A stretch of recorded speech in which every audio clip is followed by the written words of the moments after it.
Hello, I'm Michael from All Spirit Activism. I was looking in my video archive and found this video back in the days when I had long hair, where I talk about a Bible verse which is commonly used by nationalists, racist, and xenophobic Christians. So when you're arguing with your brothers and sisters about migration, for example, it is likely that they will bring this verse up. And so if you, like me, want to bless and welcome refugees and migrants and don't like the idea of apartheid, here are some tips for what you can say when they bring this Bible verse up. Here you go. Hello and welcome to Bible Study with Andreas and Michael. This is Andreas and I'm Michael. Today we're gonna read the Bible. Hallelujah. So, do you know, Andreas, what Acts chapter 17 verse 26 says? Not by heart. Not by heart. Then I will tell you. Acts 17 verse 26 says the following: From one man he made every nation of men that they should inhabit the whole earth, and he determined the time set for them and the exact places where they should live. Mm-hmm. Sounds familiar? Yeah. Yeah? I think you talked about that. Yes, exactly. Now why is this worthwhile talking about? Because others talk about it. Exactly, and what do they say? That this means that you should live in your own country. Exactly! This is the favorite verse of racists, Nazis, apartheid lobbies, and usual common ordinary xenophobic people, because they interpret this as God opposing immigration. Mm-hmm. And God opposing nations with different ethnicities or cultures and so on. Now why do they interpret the Bible verse like that? Well, because they're racist. The Bible verse does not really say that. In fact, this Bible verse is speaking in a context. Do you know what context, Andreas? No. You don't? No. Do you know who utters these words? I didn't listen. You didn't. He doesn't listen. Now, we have been reading in Acts every evening in this community house, and you don't listen. Well, I can tell you. Is it Paul? It's Paul. Of course it's Paul. It's Acts 17. Who else would it be? So, Paul is in Athens, the capital of Greece. Mm-hmm. And he's speaking to the philosophers there.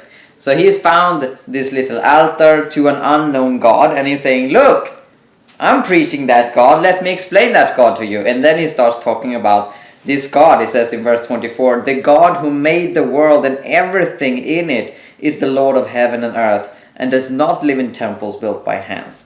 And so in this context, he explained that the God that he's preaching is not just the God of Israel, it's not just the God of the Jewish people, it is the God of all people. It's relevant to the Greeks as well. That's his point. And when explaining this, he states that this God that created the whole universe have created all human beings from one man. And what was his name? Adam.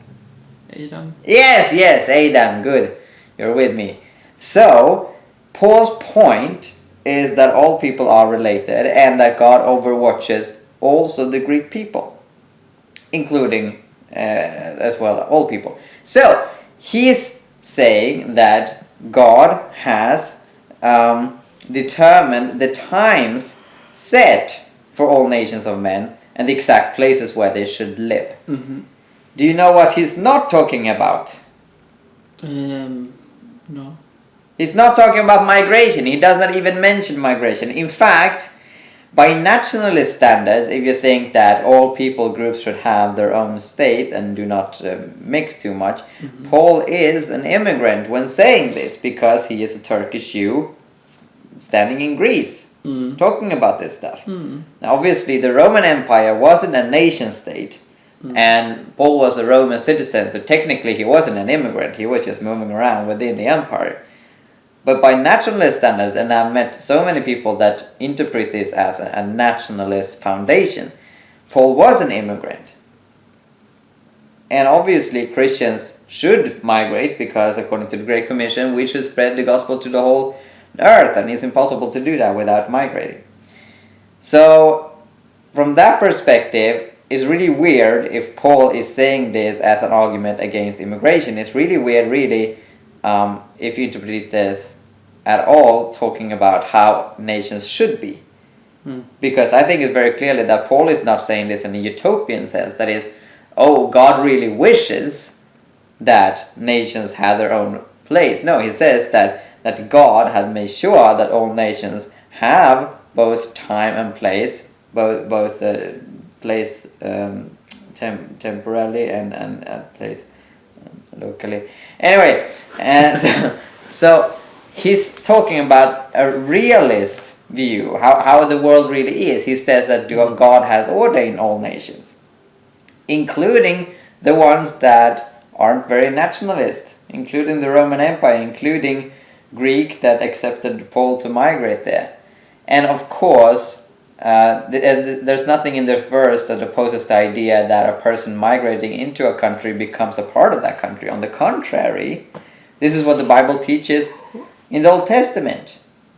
God told the Israelites that they should welcome the immigrant, love the immigrant as themselves, and treat an immigrant as a native in Leviticus 19 verse 33 and 34. So that's why I don't think that Acts 17 verse 26 can be used as an argument against migration. Don't you agree? Yeah, totally. Yeah. Thank you. Thank you for watching. God bless you.